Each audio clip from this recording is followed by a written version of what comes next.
game, everyone. Welcome to Salty Sweet Games, where we shenanigan sob and smooch our way through tabletop role-playing games and scream our way through various video games. I'm Salty. And I'm... Look at my hat. Look at your hat. Yeah, you have a great hat today. Thank you very much. Welcome to Masks of Nyarlathotep, our long-running Pulp Cthulhu campaign. Before we go around and chat with everyone and their characters, we have some channel stuff to do. Let's start with our sponsors. The first being Roll20, our virtual tabletop of choice, which unites gamers across any distance with easy-to-use tools that run straight from your web browser for free. We're part of their Spotlight program, which highlights indie TTRPG creators all across the interwebs. There are a lot of cool things coming out. You can go check out Roll20's YouTube. It's Roll20 app over there. We've been working on tutorials for all the kind of basic things, and there are lots of tips that even I didn't know as a long-time user. There's a new tool called the Place Light tool if you want an easy way to place torches around your map. If you are a Plus or Pro subscriber, because that's with dynamic lighting, but it's a super nifty tool, and they're going to be buffing it out in the very near future. Yes, good. Also, thank you to Dice Envy and Grinding Coffee Co. for sponsoring us. These are two awesome companies that we really enjoy working with.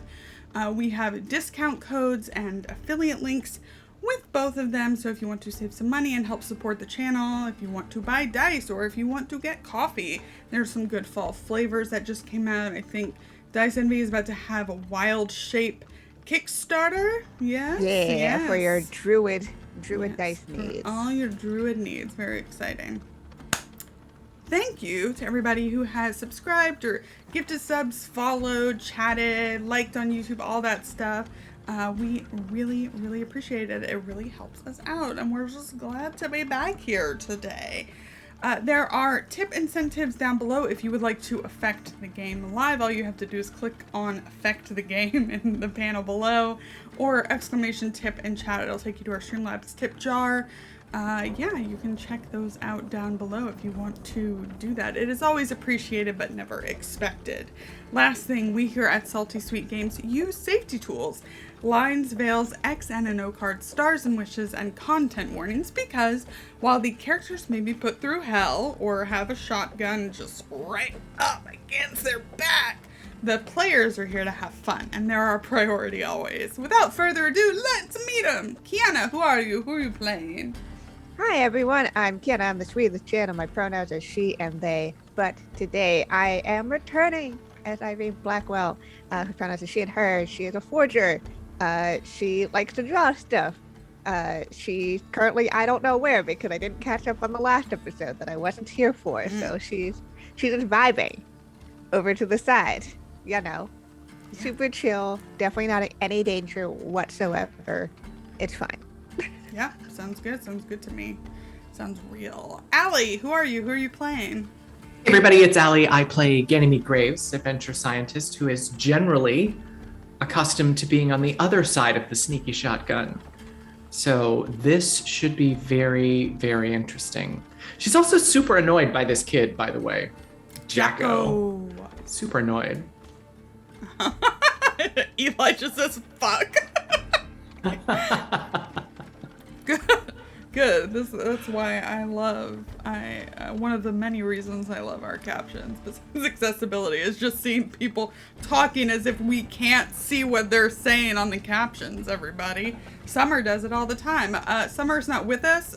She might be joining us later, we'll see. But let's go over to Eli. Hey folks, I'm Eli. I use he and they pronouns. Today I am playing Professor Winston Finn, but you can call him Winnie, who also uses he and they pronouns.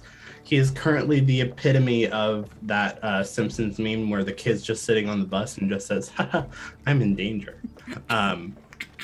His friend is in danger. He's got a shotgun near him and no idea how this is going to work out. Hopefully peacefully, but we're gonna find out.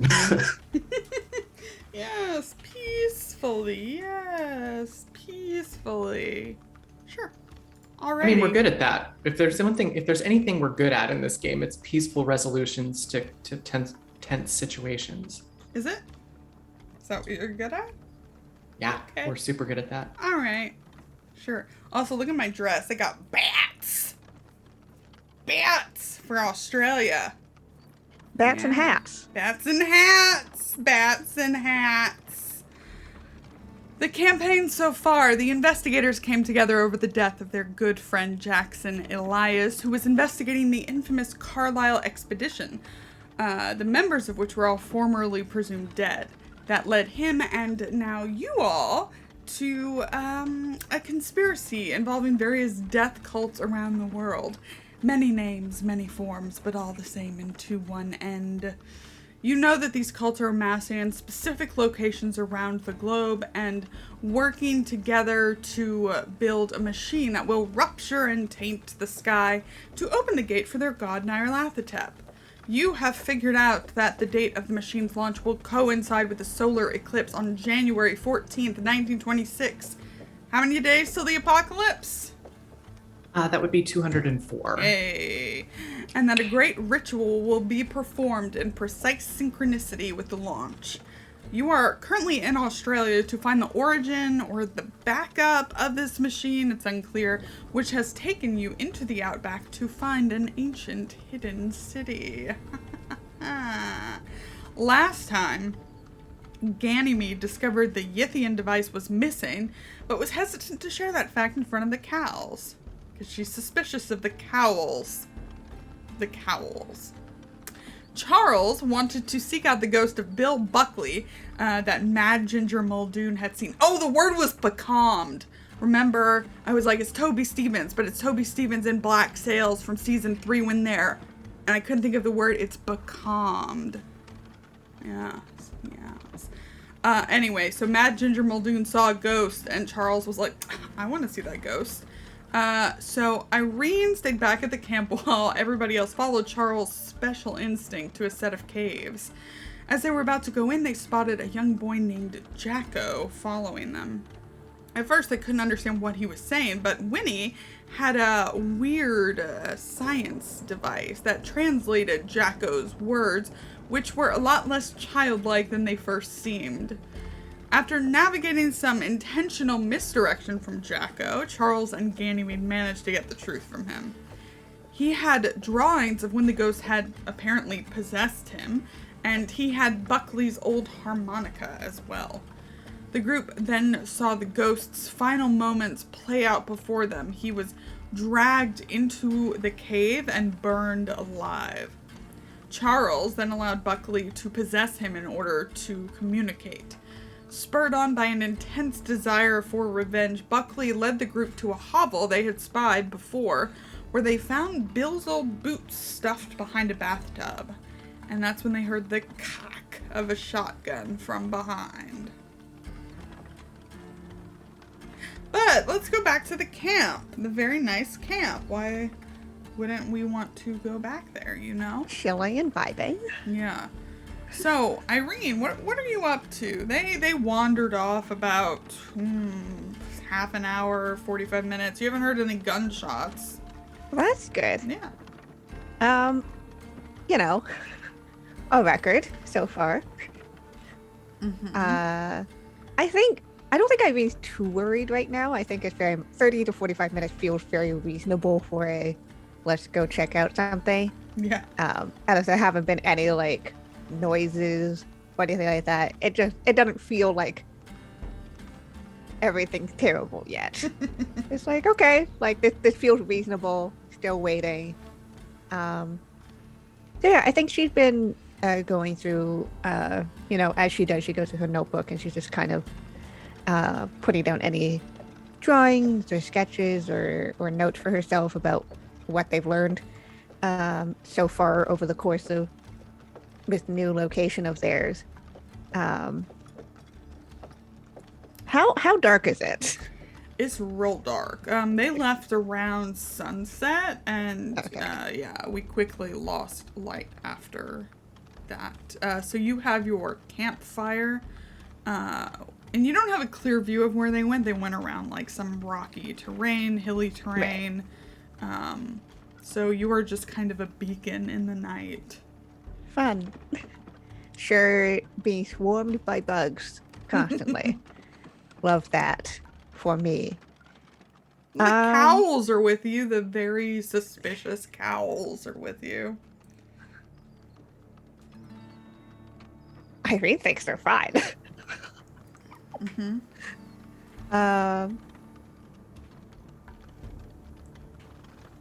Yeah, I mean, I think she's just curious as to what she can see or hear or anything like that. So Sure. You probably be able to see this or hear it, so you can make either spot hidden or listen. yeah. Yeah, I mean, you gonna know do the me. one you're better at? Yeah. Yes. Okay. You know me. Yeah.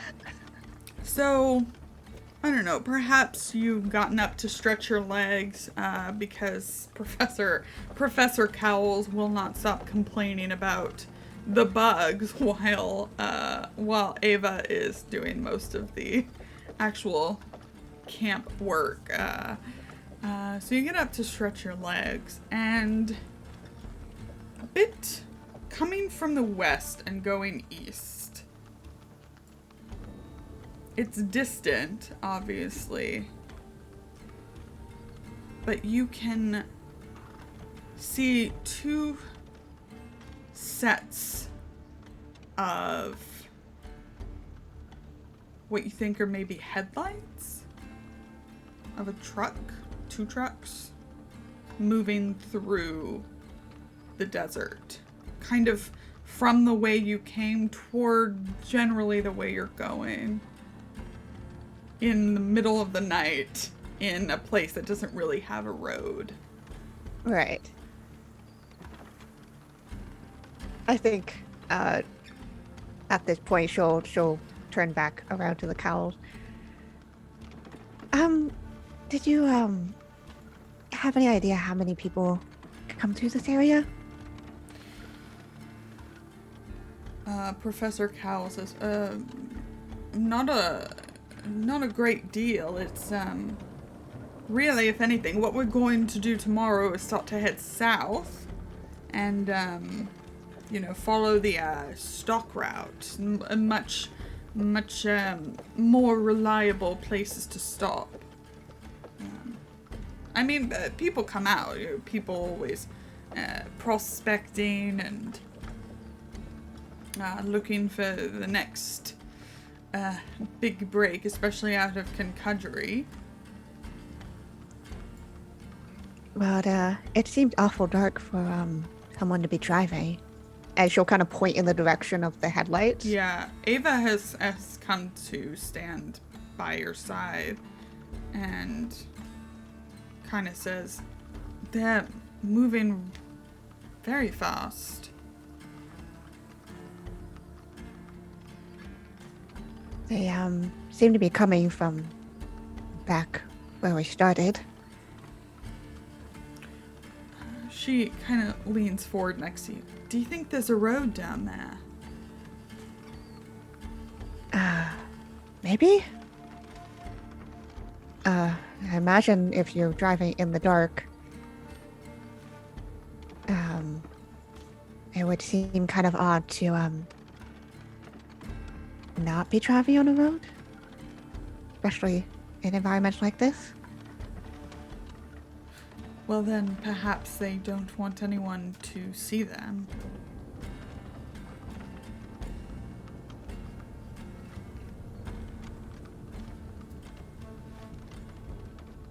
Interesting.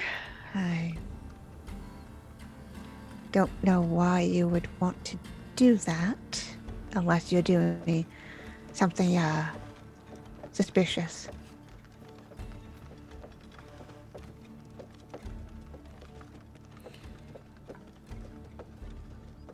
Do you think we should tell the others? I think it'd probably be best if there's going to be suspicious people going to where we're going, that they know about that too. Ava kind of turns over her shoulder to say something to her father, and then she taps you on the shoulder, Irene. Yeah. Do you turn and look? Yep. So you can just kind of barely see them. I'm gonna use your extreme success again. Yeah. Irene has good eyesight. I can see real good. Real good.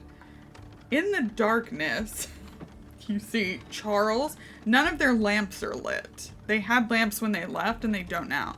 Charles, Ganymede, Irene, and a boy, maybe 10 or younger, walking from the falls where they went, kind of to that, to where all of you saw lights, kind of to the east of here. But they're just cool. walking in the darkness. That's fun. I think Ava says, where are they going? I don't know. Charlie? Ganymede? They don't seem to hear you. They're moving pretty quickly. And you lose sight of them around like a dune.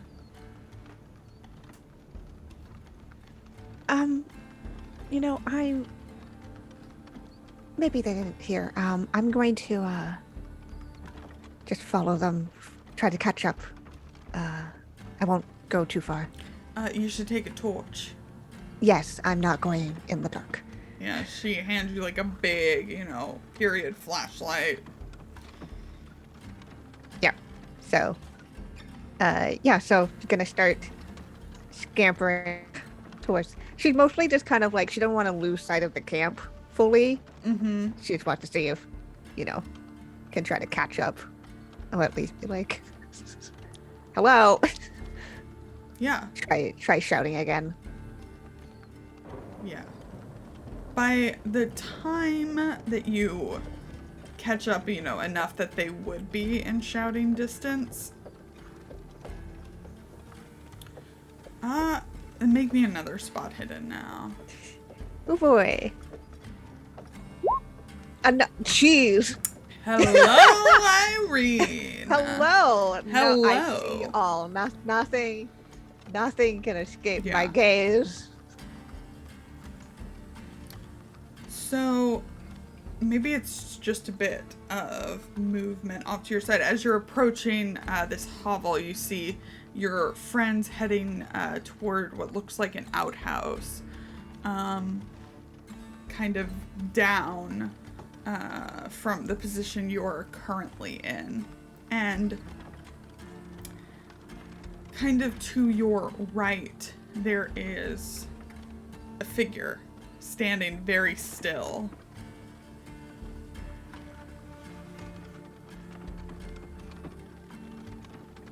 Okay, what does this figure look like? Skinny, maybe your height.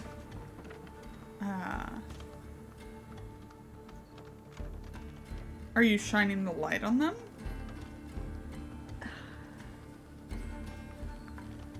I mean, Lauren, when have you ever said, do you look at a thing? And I go, no. I don't know.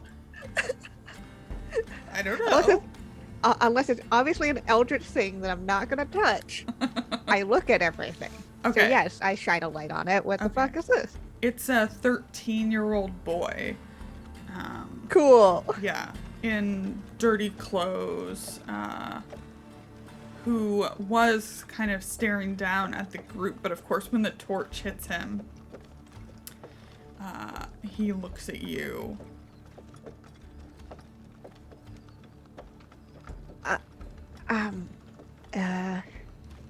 Excuse me, are you alright?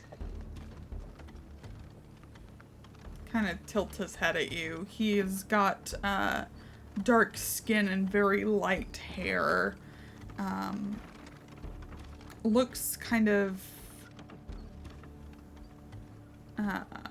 athletically built, but like he would be very quick too. You can kind of see him.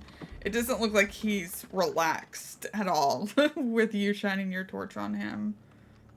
Yeah, I think like Irene will like tilt the torch down so that it's like hitting the sand in front of him, so that it's showing more light, but it's not like pointing directly at this boy. Yeah, yeah. And I think her other hand is out and like clearly open with nothing else in it. Mm-hmm.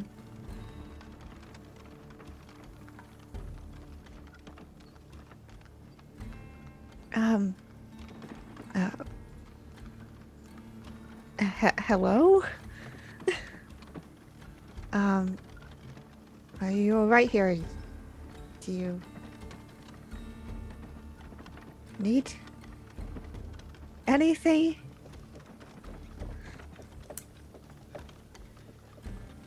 His head kind of tilts the other way as if he's trying to figure out something. And he starts to kind of walk back a bit across the sand and rock, like back away from you. Yeah.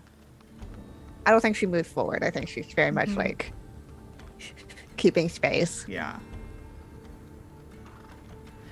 And as he kind of disappears, you look down back to where your group had gone and see a man with a shotgun pointing it at, you assume, Winston's back. I am going to start walking quickly that way. Mm-hmm. And I think this time the free hand goes into her bag, settling on the gun. She's just trying to be quiet as she's hurrying over. Doesn't want to be like a new target for this man or a aggressor factor. All right, let's hop back inside.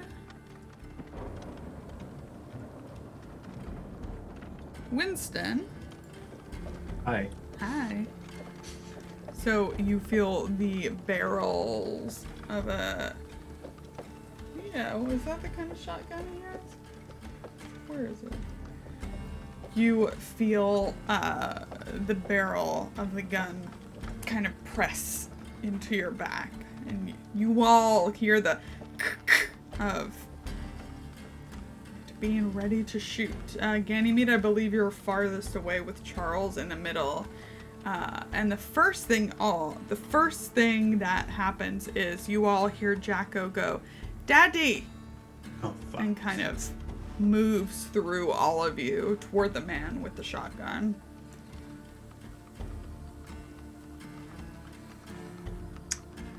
Regretting that I didn't pull my gun out earlier, my hands just go up, and I'm like, staying.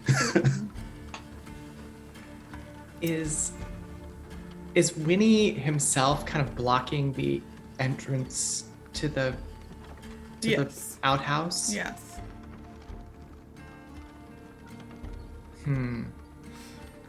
Then you hear kind of the slurred voice of a man. The fuck are you fucking Yanks in a palmy shield are doing in my fucking dunny? Winnie, you can smell the alcohol even from behind you. It is. The man does not smell good.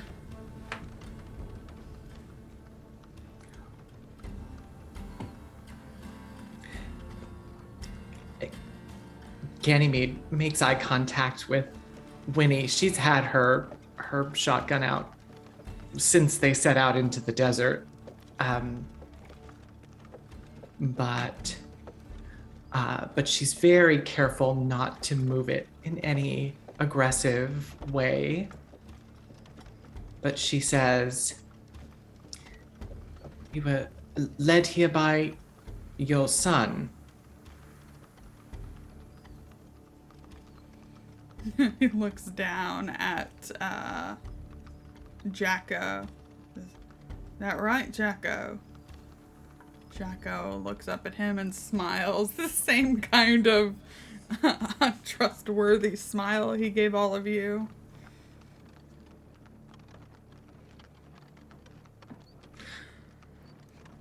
Although we should have perhaps known better to follow when he tried to lead us into the cave full of snakes. And my eyes kind of drift down to him. And He bats his eyelashes at you. God. I'm looking at Charlie. Yeah. How does Charlie look right now? Let's find out. Let's do a power check for good old Charlie. Well. Oh. Listen. Hey. Nice job. So, with a regular success, Charles looks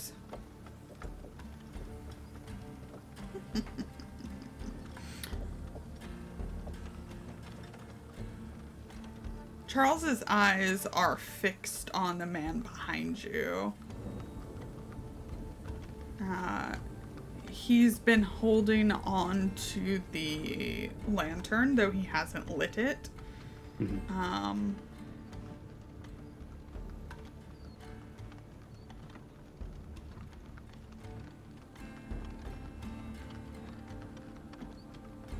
And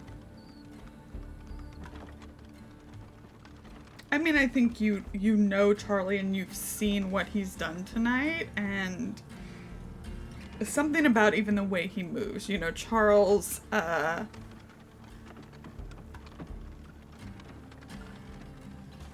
way that he's holding himself is not the way of, that you are accustomed to seeing or that you would expect from someone who's lived Charlie's life. You can just tell he's different. That's nice. I try to like slowly turn around to face the man if he'll allow me.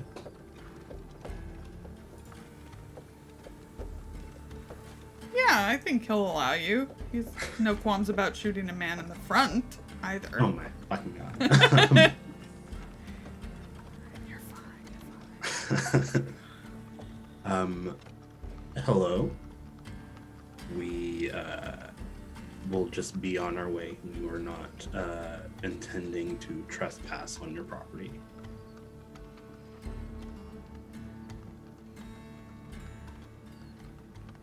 You're just gonna go then? Yeah, that would be the plan, to just go and not get shot. That would be real nice. Jacko kind of tugs on his father's coat. Who has the boots? Is that you, Ganymede? Yeah. Jacko kind of points. What are you doing with all boots? Snitch. I won't say that out loud. I think it. Oh, Ganymede. Ganymede looks down at them for a moment and looks back at him and says, "So you're Mr. Buckley then?" No. Buckley was, an old friend. He gave us those for when the, boys were growing up. I see. And was he just passing through then?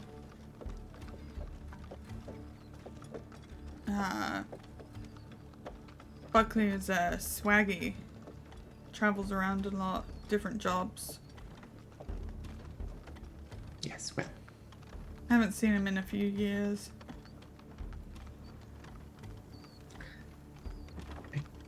Well, I don't think they'd fit me. And she sets them down on something nearby. Mm-hmm. Yeah, the man, you can now see Winnie. He's pretty thin, kind of leathery skin with sparse hair. He will start kind of walking back, still pointing the gun right at you, but walking back to give you all space to go.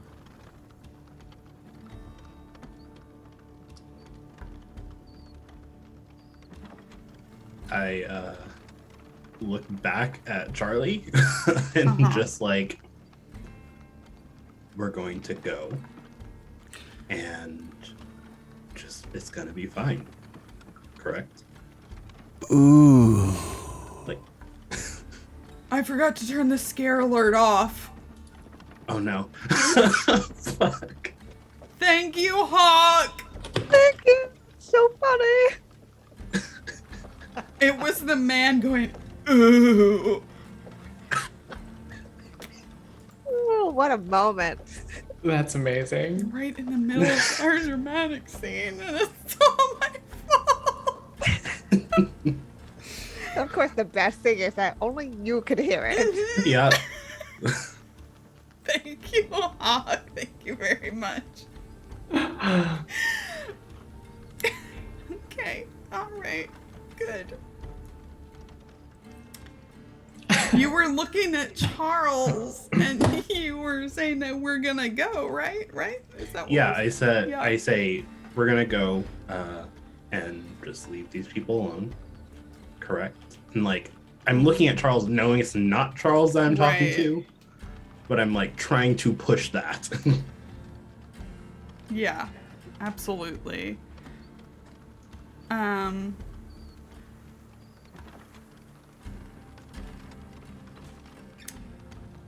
Charles hasn't really taken his eyes off of this man.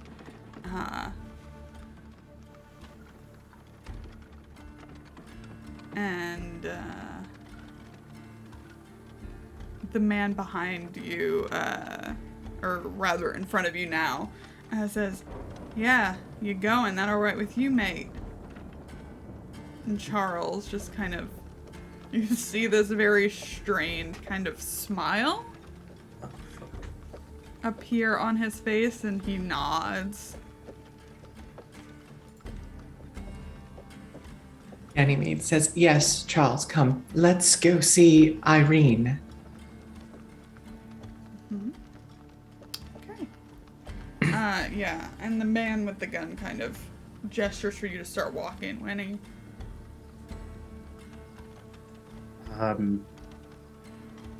I'm kind of gonna like interpose myself between the man with the gun and everyone else. So I'm gonna step out so that everyone else can leave, but I'm gonna Yeah. make sure that I'm like in between everyone and him. Okay. So Charles begins to walk out of the outhouse. And he... Yeah? Sorry.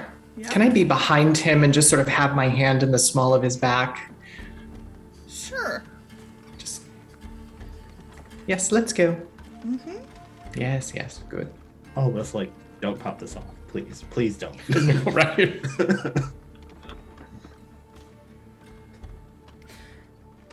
Ganymede, what's your dex? Oh, fuck. My dex is 70, That's right. and Charles And- is 65. uh, Your dex is better. Why are you saying, well, because I imagine, I wasn't sure if this was about initiative, which if it is, I have my gun already drawn, so I get True. there's some to that. But if this is I was going, because if this is just a test of a 65 versus a 70, That's not how that's not how that works.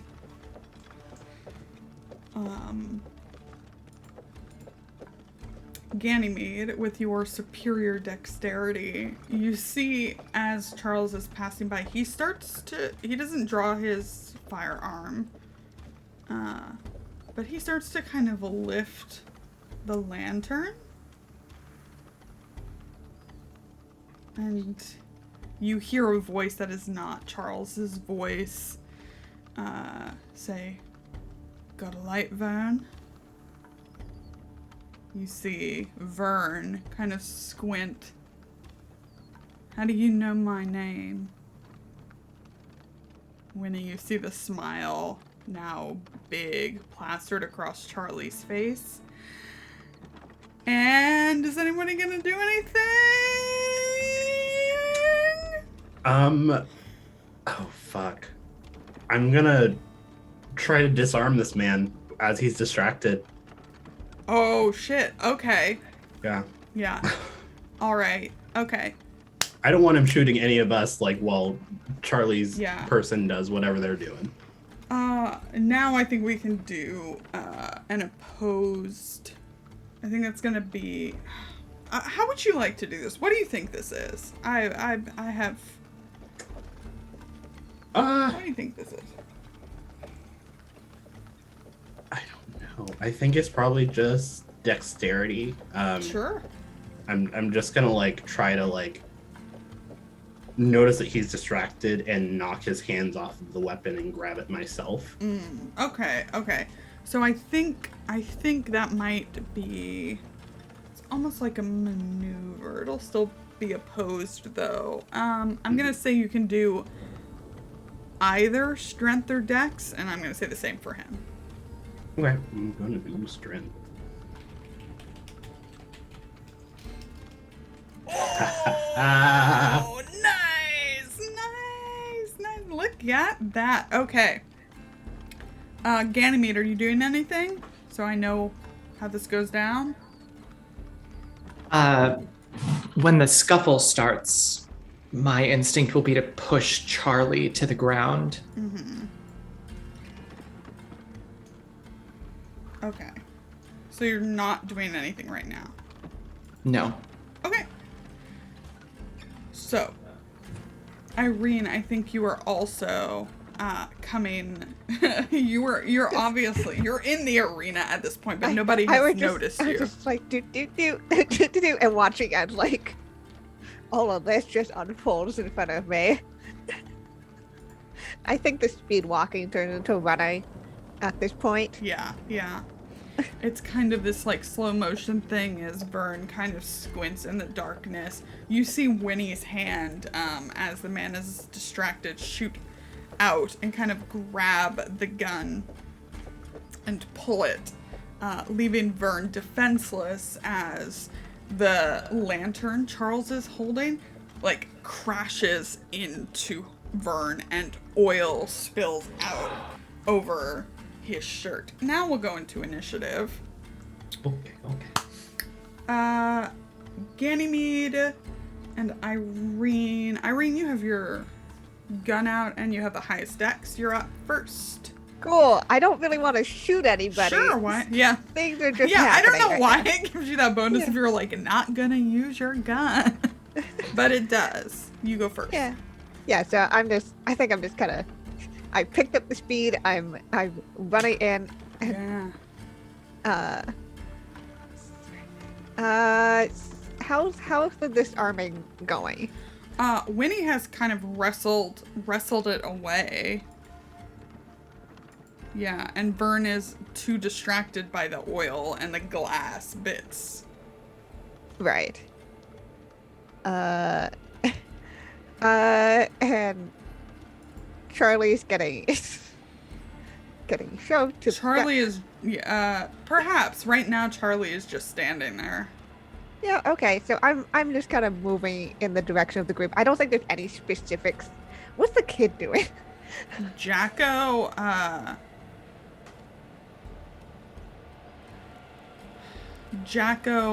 kind of looks surprised. He gets, like he's like backing up. He doesn't know what's going on. Just Cool. looks like he's backing up, afraid. Yeah. So in the same way that Jacko's backing up but doesn't know what's going on, Irene is going forward and had no idea what's going on. Sure, sure. So I think I just want to get probably close to them. Probably just if we're triangulating, I'll be the point of the triangle, basically. Yeah. Just be like, I'm sorry, what's going on? Ganymede, you're up. I am tackling Charles. I want to end up on the ground on top of him. Okay, it's gonna be strength, opposed strength. Let's do it. Okay. Hard success for Charles. So, can I push this roll? yes, but you would. I mean, if you. Yeah, if you beat his number. I don't think you can push opposed rolls, actually. Okay. I wasn't sure. But if you want to re-roll it, you may. I will.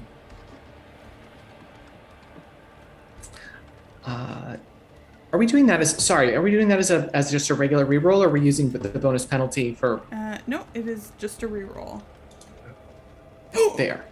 I'll give it to you. You got it. Yeah, describe this for me. Yeah, Ganymede has had her hand, as we've been coming out, she's had the shotgun in one hand and her other hand in the small of Charlie's back. And she was already tense and ready to move. But when he spoke and then threw the lantern, she just kind of turns into him.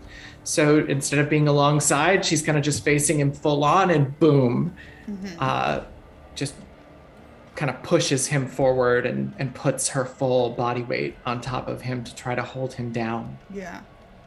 He is kind of snarling and almost like raving beneath you, but you have the upper hand for now. Of course, it is his turn and Vern's turn. Let's see. Vern doesn't have a gun. And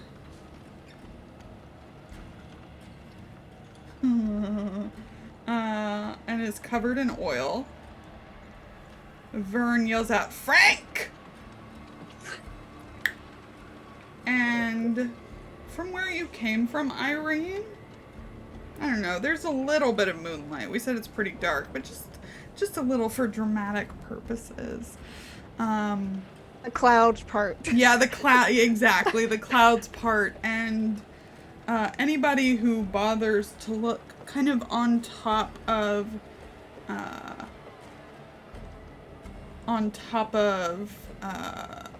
an outcropping of rock, there is another boy with what looks like a bolt-action rifle sitting there.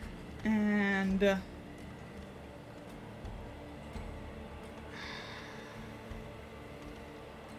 I'm gonna roll for this. I'm just gonna roll for it. Ganymede's 1, Charles is 2, Irene is 3, Winnie's 4. Well, okay, good. Oh, okay. Winnie. Mm-hmm. You feel sharp pain kind of pierce you through your arm. It is not... I mean, have you ever been shot before? No, never been shot. Winnie's first bullet. It only does 1 point of damage. Oh, I'm sorry. That's really wrong. I was rolling the wrong thing. I'm so sorry. I'm so sorry. It's okay. I'm so sorry. Sorry, that was really wrong. That was real wrong. It was like 9 points wrong. So that's 10 points of damage. That's literally half my health, but we're okay. Is it literally half your health? Yes. Make a constitution check. Hey, please? Winnie, as this tears through your arm and blood begins to seep, you pass out. Fuck! I'm so sorry! It's okay! Just the sight of the blood and the pain. He can be woken up. For now. Maybe. He doesn't die. And Vern moves forward and picks up the shotgun.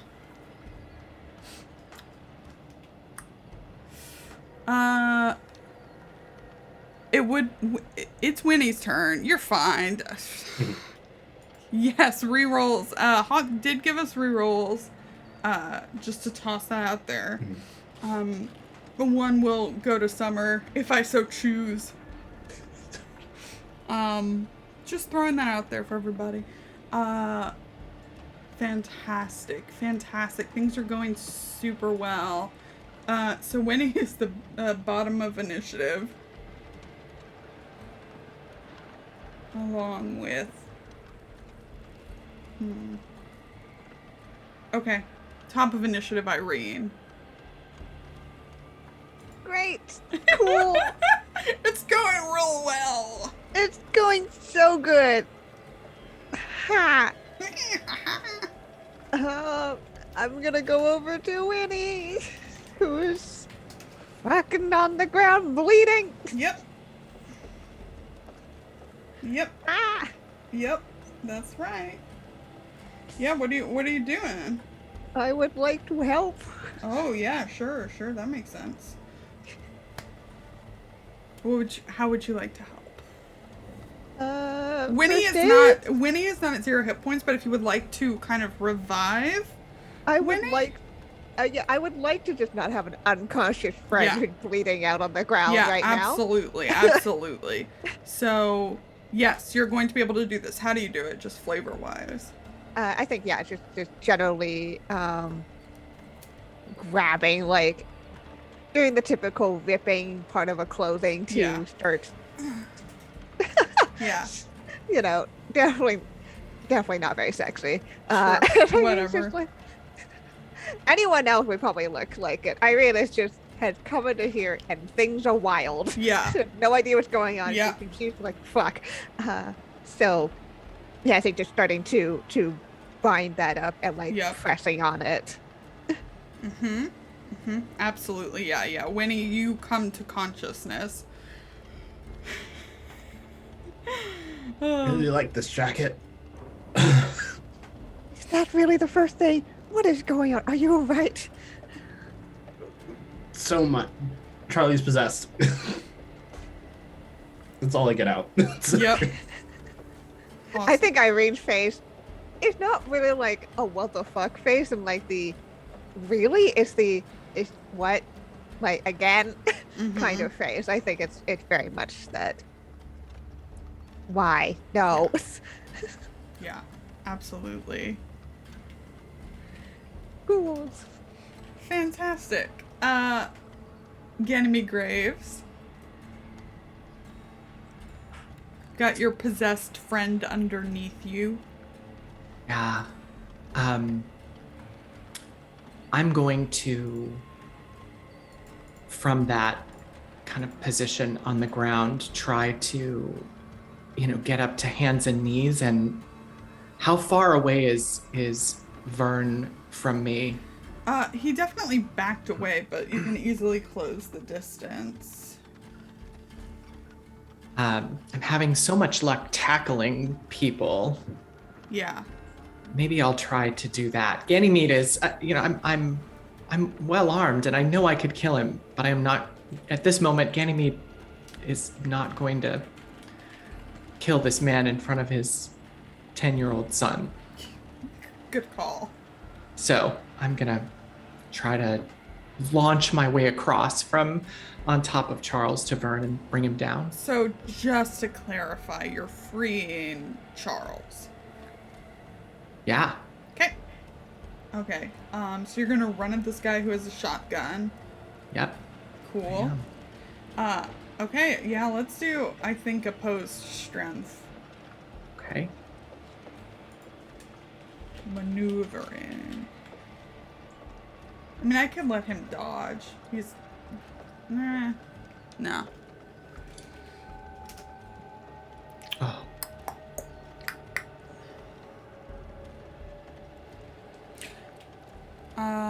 So, yeah, he dodges as you, like, come toward him. He, like, moves out of the way. He's got his gun again. But he doesn't look like he's got murder on his mind. Like, he looks like he's seen something. He's just backing away, but you do not get a hold of him. Yeah. Okay. Okay. Yeah, that's it, I think. All right. That would be the Charlie, Vern, Frank team.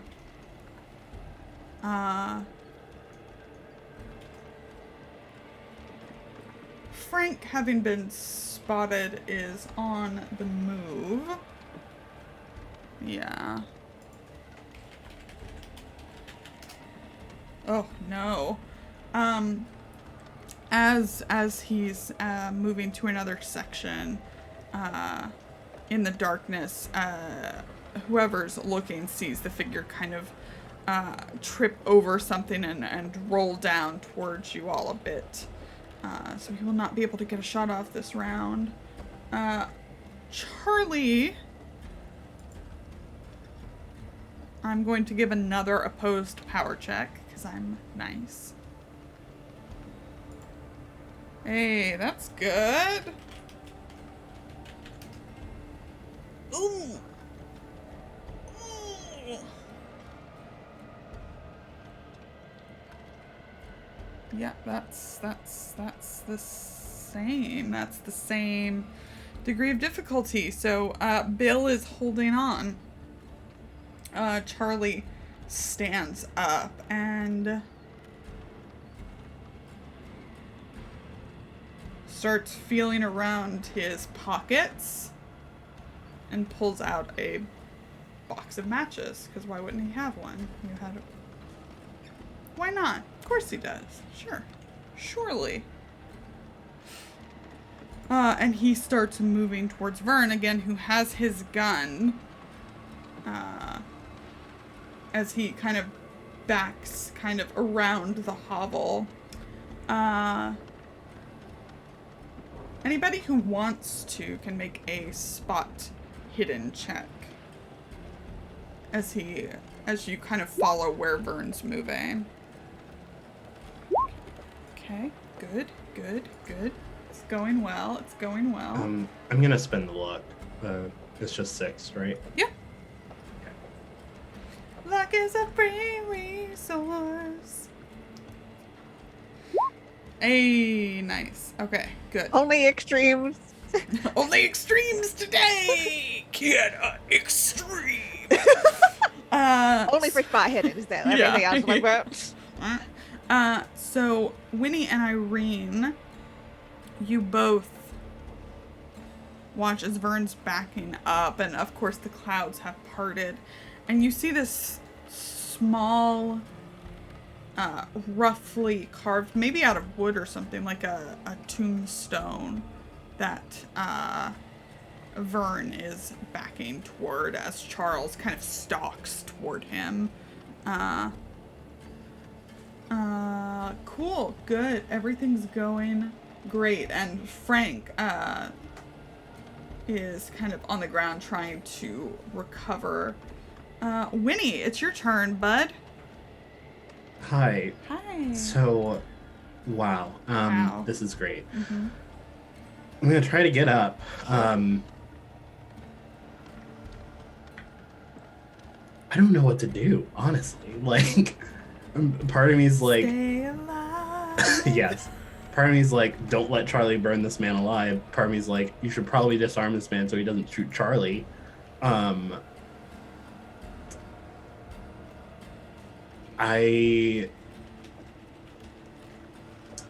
gonna try to help Can I try to help Charlie come back out of it? Ooh, how would you like to do that?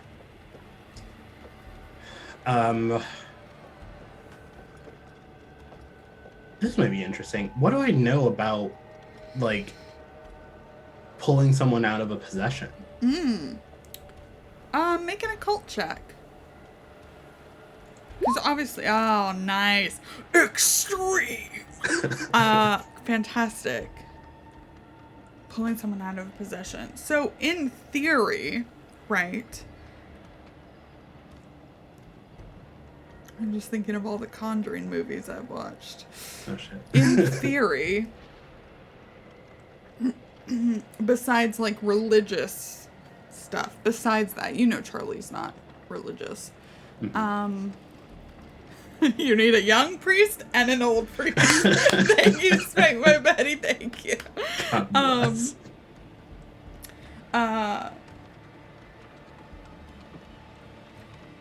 Calling out, reminding the person of who they are, is a way to kind of give them their second wind from within. That's like the stories you read, right? Is always like remind the person who they are. You could also probably beat them up.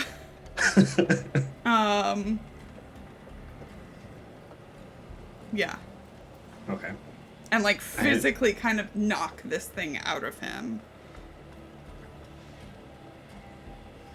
I'm gonna get up and pull out my gun. Yeah.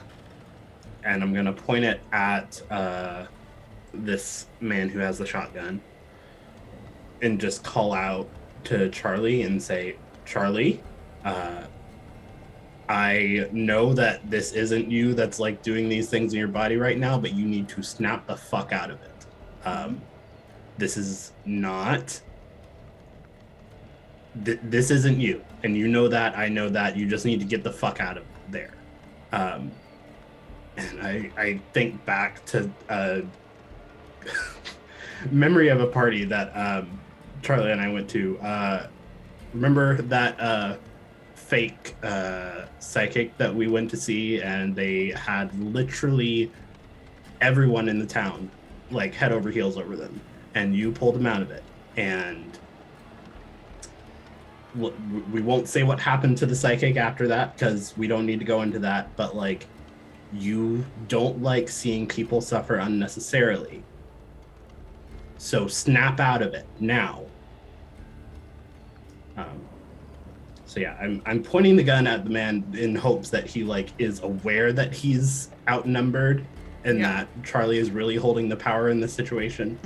So Okay. I will give him another check, another opposed check.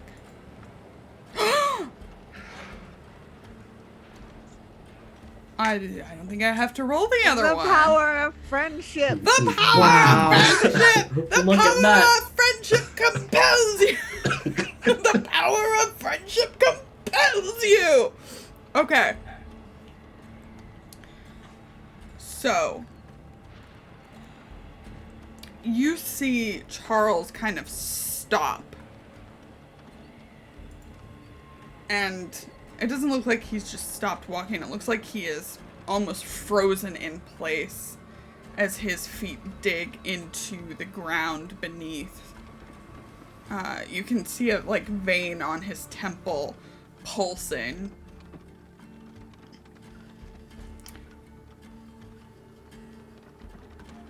And you hear Charles say, "I want to help you, Bill, but this isn't the way." Just aloud into the air.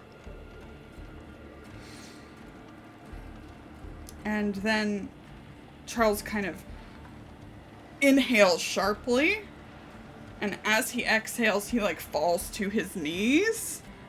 And you all see what you saw before. Walking to the caves, the spirit of Bill Buckley rise out of Charles's back. Irene, you're seeing this for the first time, and the kind of outline of the swag man, Bill Buckley, begins to transform. Irene, make a sanity check. Actually, none of you have ever seen Bill in his angry form, so all of you make a sanity check. Yes. We good. Nice. Horde success. Fantastic. Well, we're all more like, what the fuck? Yeah, you still all lose 2. That's fine. But the figure that he begins to transform into, you all smell burnt flesh and hair. You see more like what Mad Ginger Muldoon described as Bill's flesh, or what looks like his flesh begins to melt, and you see these pinpricks of burning light in his eyes. As Vern is screaming, and you see Frank kind of back away too. Jacko is like with his dad, but Vern is like backing away toward this tombstone that you see, and in the dark, that is now lit by the light from this spirit, you can see the name on the tombstone is Jemima, that Vern is backing toward. And he kind of like, that's where he stops as Bill is just standing there ablaze. And you all hear, confess, kind of this like crackling sound. And Jacko is just kind of standing there with big eyes looking up at the spirit.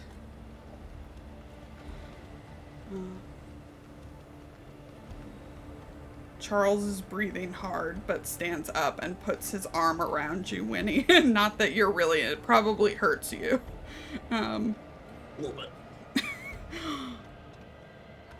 And the repeated crackle of Bill Buckley's voice. Confess. And all of you see Vern is completely in shock. What do you all do? Jacko is with Vern. Yeah, he's kind of between the two, just staring at Bill. I take a few steps toward him, and I hold my hand out and say, Jacko, come here for a moment, would you? Yeah, I mean, he'll hold his hand out, but he doesn't take his eyes off of Bill. I want to lead him just a back away a few steps and kind of get his attention, because I don't know what's about to happen, but I think I know what's about to happen. Ganymede doesn't know what's about to happen. She still fears the worst. Yeah. And I just want to get his attention. I want him looking at me. Mm-hmm. Sure. Irene and Winnie?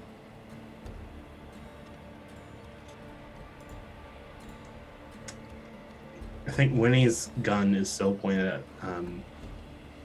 the drunk man. Yeah. And he just says, you heard him. Confess. Admit your guilt. And this will all stop, because you're not really in a place to negotiate at this point.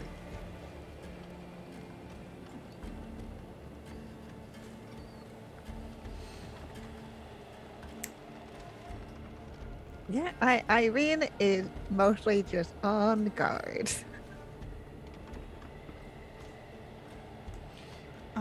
Charles, kind of having regained his strength, moves toward Vern. And I think you can hear him kind of murmuring to him. And you all see Vern, you see tears spring to his eyes as they're just like held open, whether they're from just the dryness and the heat, or if he's repentant. It's hard to say.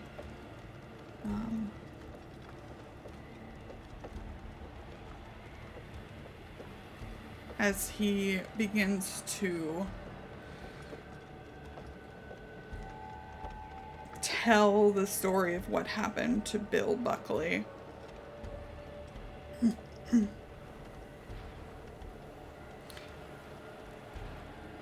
He's kind of blubbering through it. I heard Jemima screaming, and I came running. I didn't know what was going on between the two of you and thought you were hurting her, so I shot you. And when he says I thought you were hurting her, you see like the flames increase in like offense almost. And Vern kind of recoils. I shot you. And it hit her. And I wanted to make you pay. I blamed you, so I dragged you to the caves at Dingo Falls and I set you on fire.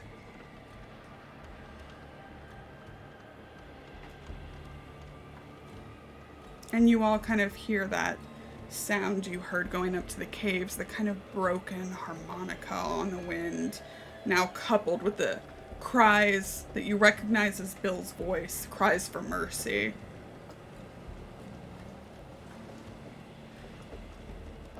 And as Vern finishes, he kind of collapses back against the tombstone with the name Jemima on it. Bill begins to walk a little closer. And the fire grows brighter and brighter. And then, with a puff, it's gone.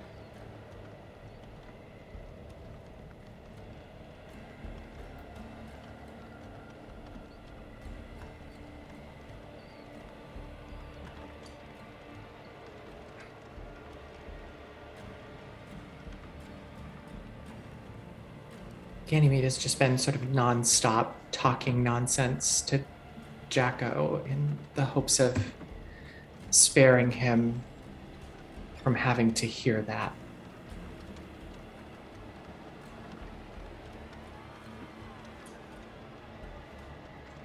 Vern is weeping. I put my gun back in the holster.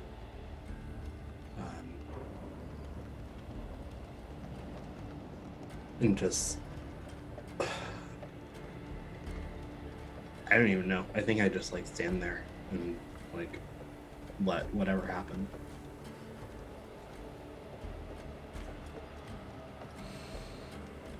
Eventually, I think Frank makes his way over to his father, kind of like lifts him up,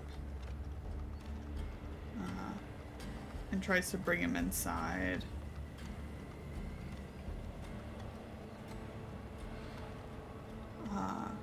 Jacko is still out there with you, kind of like looking at the spot where Bill was. And there's really nothing there. I think maybe there's some scorch marks.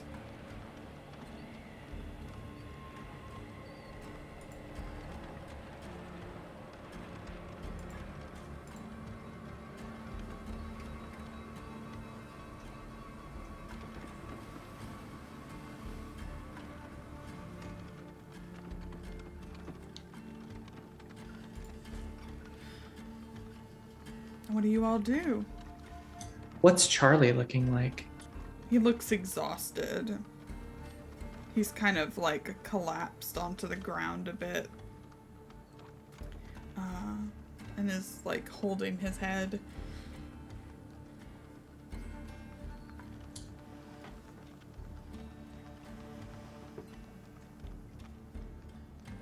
I take out my canteen and just pass it over to Charlie and just say, drink this. You And then will. I turn and start walking towards the shack to get those boots. Sure. Yeah. Yeah, in the outhouse you can definitely get them.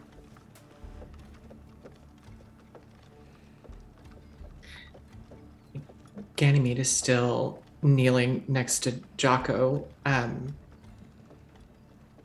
and she looks up to Irene and says, "Perhaps we could leave them with some of our supplies. I suspect they're going to have a very difficult few days." Yeah. Yeah, I think that might be a good idea. I'll stay with the boy until we all get back.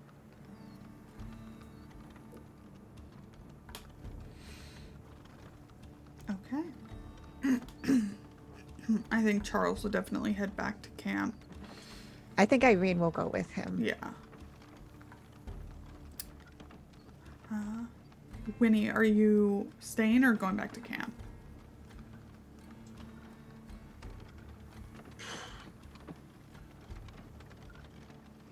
I think we're going back to camp. Okay.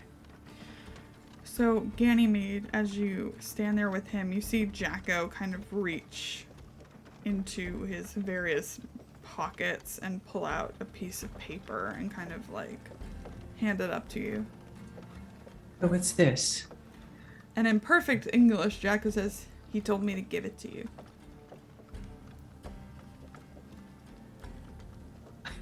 Like, I kind of smile. I can't help but smile at him. And I say, well, you're a cheeky monkey now, aren't you?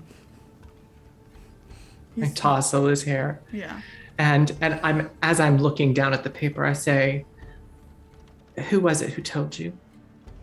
Bill. Kind of like points at the scorch marks. And what do I see on the paper? It's another drawing, more advanced than the others. Yeah. But still childlike. It's a man with kind of long hair, you know, for the period, long hair. Yeah. With glasses.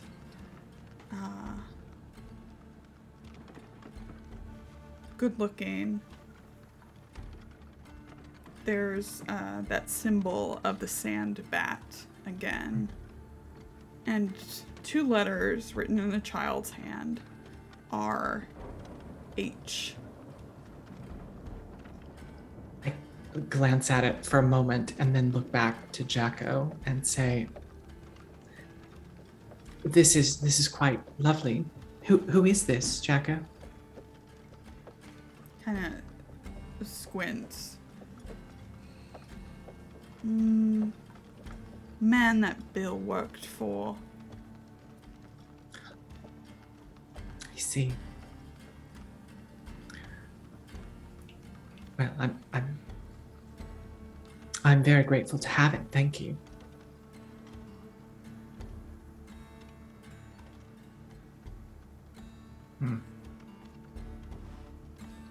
I fold it and put it in the cargo pocket of my pants. And I say, you're going to be all right now, I think, Jacko.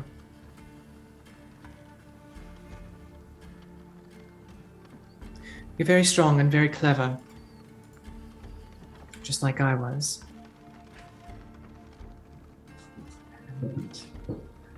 And you're going to be all right now. It gives you a little bit of a smile, but you know, the resilience of children. Yeah. Starts playing the old harmonica. Walks away.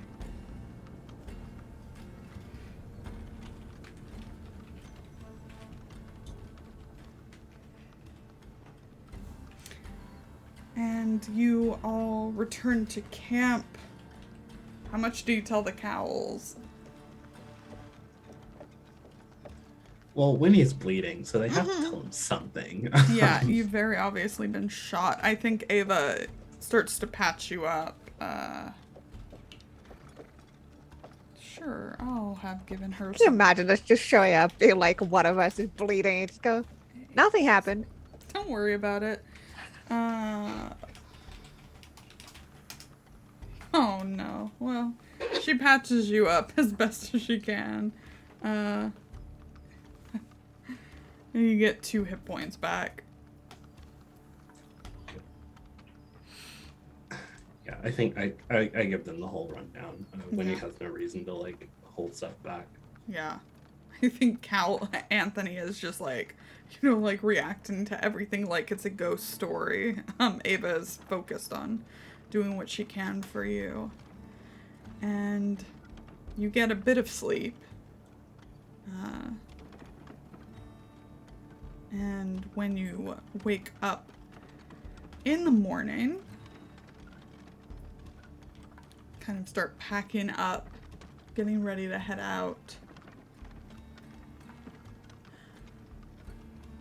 And you head back to kind of where you turned off to get into Dingo Falls, kind of getting back on your route. You, Irene, probably noticed at first the tracks. It does appear like there's a rough trail of some kind that those trucks seem to have followed.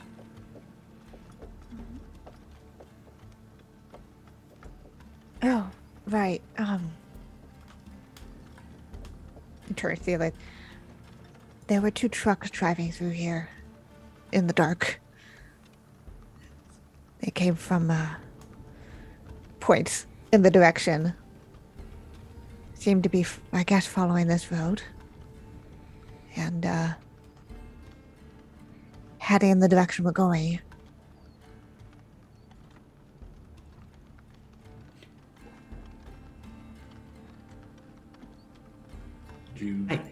Go ahead. Did you see any of who they were or what their purpose might be? No, they're pretty far away, and I didn't want to alert them.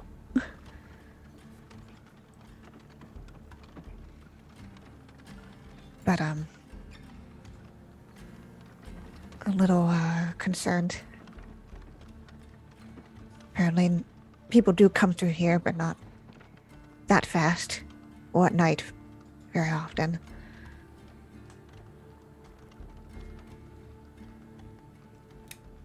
You see Ava and Anthony kind of discussing something. It looks like they're looking at a map.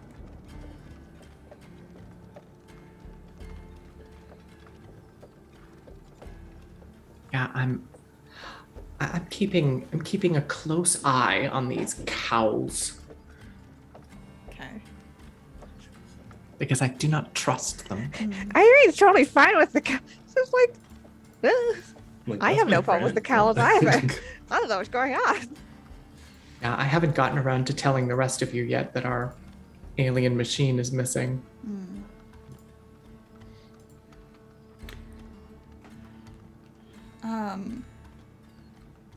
You hear Anthony kind of sigh, and Ava says, my father and I are having a bit of a disagreement.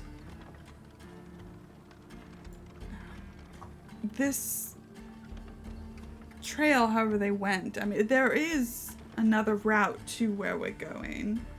A faster route. And she looks at Anthony, and then he says, well, faster, but uncharted, probably not as safe. See, and he kind of shows all of you. I don't know if you're on the page or not. Yeah, you are. So we're headed down here, and he points pretty far to the southeast, and you can see this kind of route laid out. There are lots of stops for water along the way. It's well traveled. It does put an additional day or so on the agenda, and Ava kind of like draws out another route. She says, but this is less known, less places to stop, but is a more direct route to where we're going, which is, and she circles something on the map.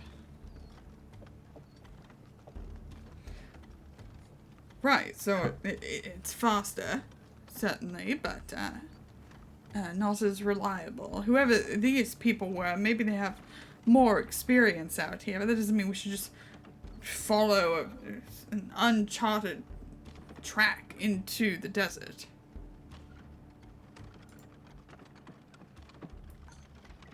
How long would the faster route take us? 4 days as opposed to, well, depending how fast we move with the camels. 4 as opposed to 6. Yes, well, I don't believe that extra days are a luxury that we have.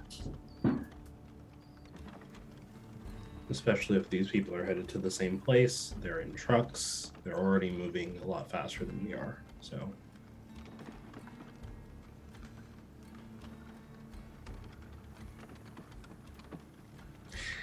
Ganymede feels fairly confident in their ability to navigate this. Not necessarily in her own ability apart from anyone else, but together imagines that they'll be able to, and is really feeling the time pressure.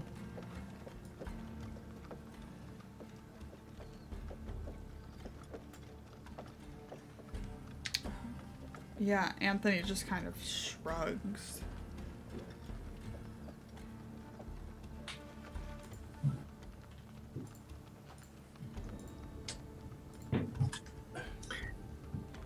As far as our rations go,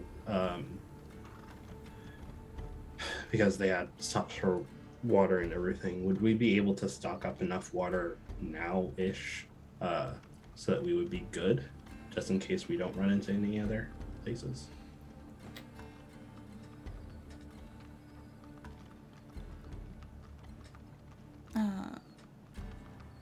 Ava kind of nods. We could take some time this morning to stock up from the falls. Boil everything to make sure it's all right.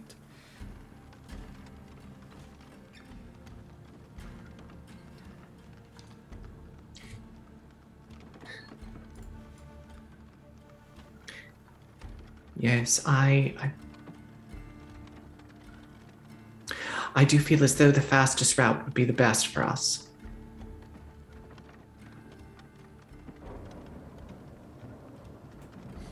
Irene, how do you stand on this?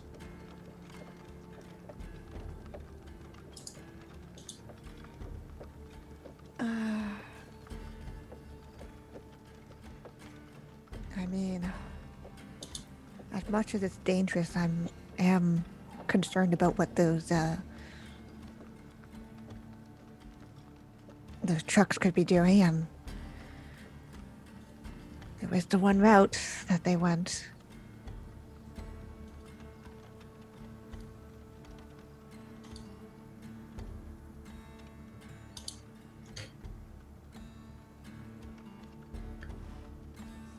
Yes, well, we are wasting daylight, as they say.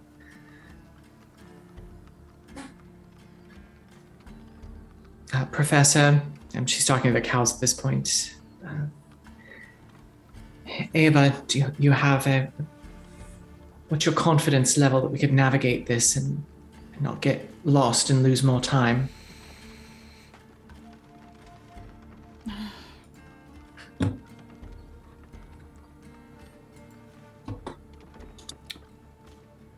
$65%?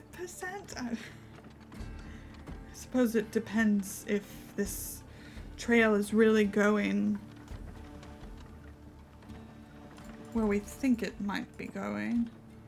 I think you hear Winnie mumble, "That's not passing."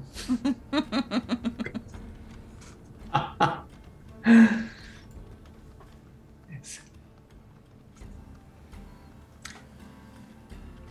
It was just a thought. I just thought, I mean, there are ways to pass through.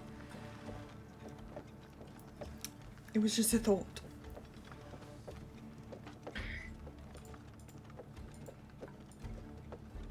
Well, that has my vote. She kind of goes back to strapping things for the packing whatever she's got right in front of her here and making to go. Yeah. Anthony, Ava, if you could start getting water together. That way, even if things go south, we will be well prepared. Yeah, They will both take care of that.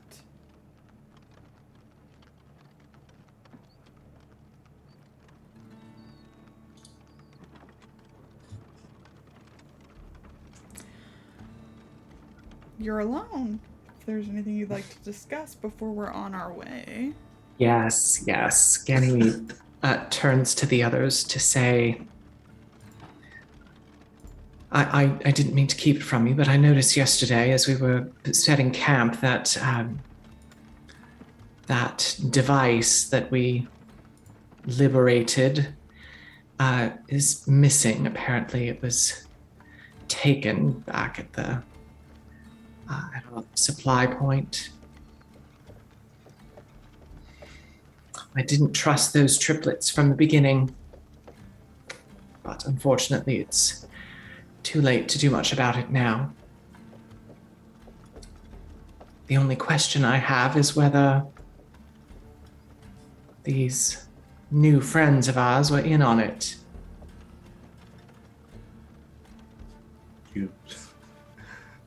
When he actually chuckles, you think Anthony and Ava would.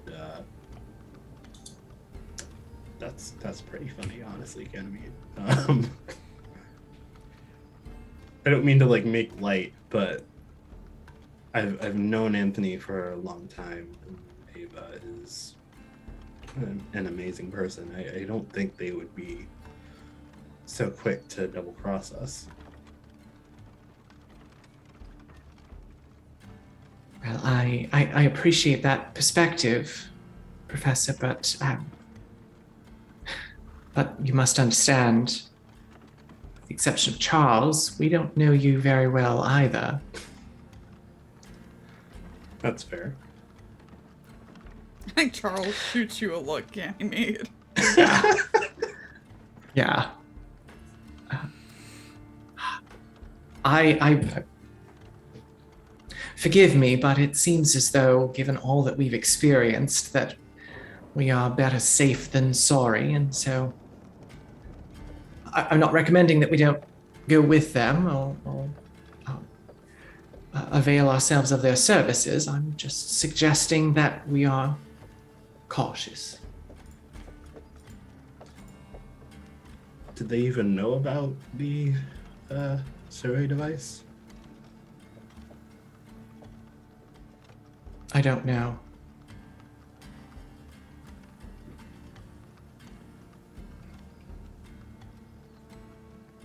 Okay.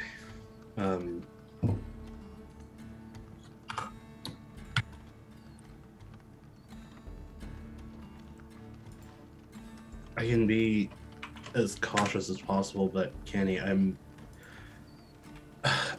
pretty sure they're not the ones that we're looking for. I think that I don't know. I got real weird vibes from everyone that shot back there, so it's very likely that it's just them working as individuals. Ganymede throws her duffel over her shoulder to take it, to take it to one of the camels to strap it down, and says, "Well, then you have nothing to worry about, do you, Professor?" Nope.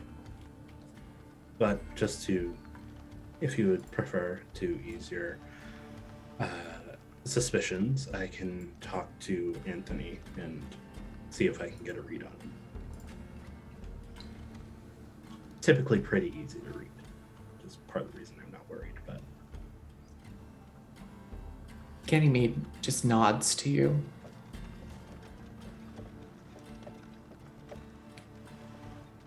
All right.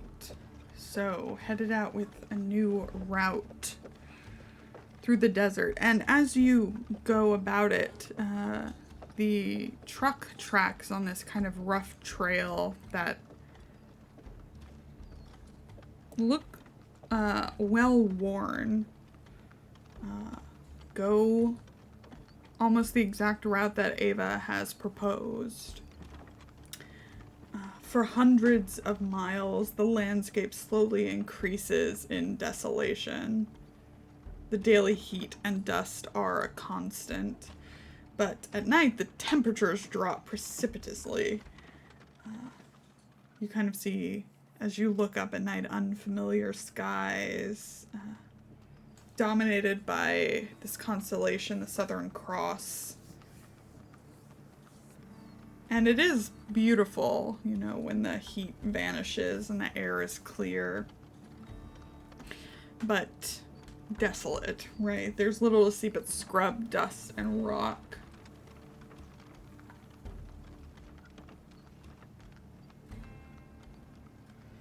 And as you go over the next 4 or so days, you know, you have to play it very safe now, kind of knowing from Jacko a bit where the snakes gather, especially at night. They like the warmth of the evening campfires, your sleeping bodies, your cozy boots. But Ava kind of keeps everybody on track in terms of what to watch out for. Sometimes in the distance you'll see people walking. I think one time you see an Aboriginal Australian woman kind of in the distance running from the direction you're going, but too far out to catch.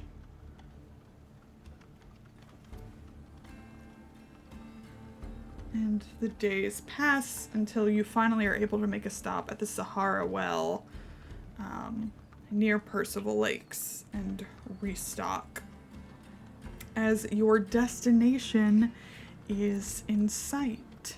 And I think that's where we're gonna end today's episode. So we have a full cast for actually arriving. See what happens when you get there. Let's go around to everybody. Let's start with Eli. Oh no, there it is. Hi, I'm Eli. You can find me at Reliable Elliot on Twitter, where I post a lot about TTRPG stuff. I have a billion things in the works right now, so just follow, and I will post them when they're actually things. This was kind of wild, and I loved every minute of it. I especially love being able to use my I know how to unpossess people. Woo, got it. Nailed it. So I'm really happy with that outcome, honestly. Minus getting shot. That wasn't nice, but what are you gonna do? What are you gonna do? Awesome. Let's go over to Allie. Oh, that was stressful. Oh my God, that was so stressful. It could have gone so bad. Yes. So bad. Yes. I'm really glad that it didn't. Yes. And I'm loving the tension. The intergroup tension is, you could cut it with a knife. This is awesome. I love everything about this game. This is like my favorite RPG experience, certainly in this system. I love it. So thank you all for being a part of it. Thank you to Hawk for our vitamins, our weekly vitamin supplements, and to all the subscribes. And hi, YouTube, we see you. I'm Allison. You can find me on Twitter at Allison Robinson with 2 L's and a Y, where I tweet about space and robots and TTRPGs and sci-fi and fantasy and other super nerdy stuff. If you are a super nerdy person on Twitter, come follow me. Let's hang out. We'll see y'all next week. Kienna. Yeah, it's nice to be back. Always fun to both be in and out of character. Very, very confused about everything going on. No context, just walking on my friends, having a good old normal time. So normal.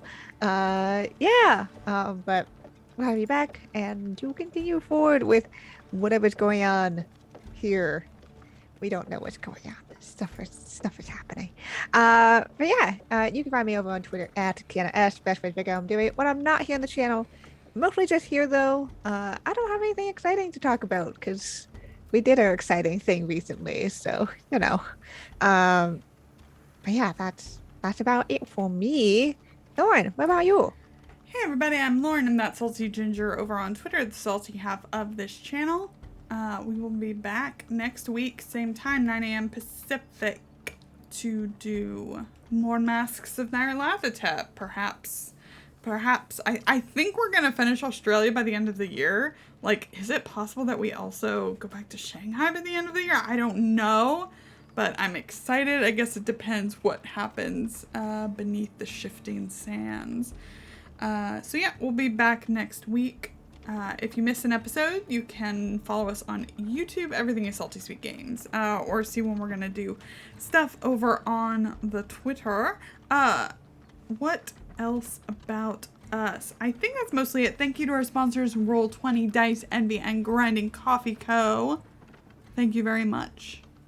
I don't think I have anything left. I think that's it. I'm going to go take my hat and my bats and prep for next time.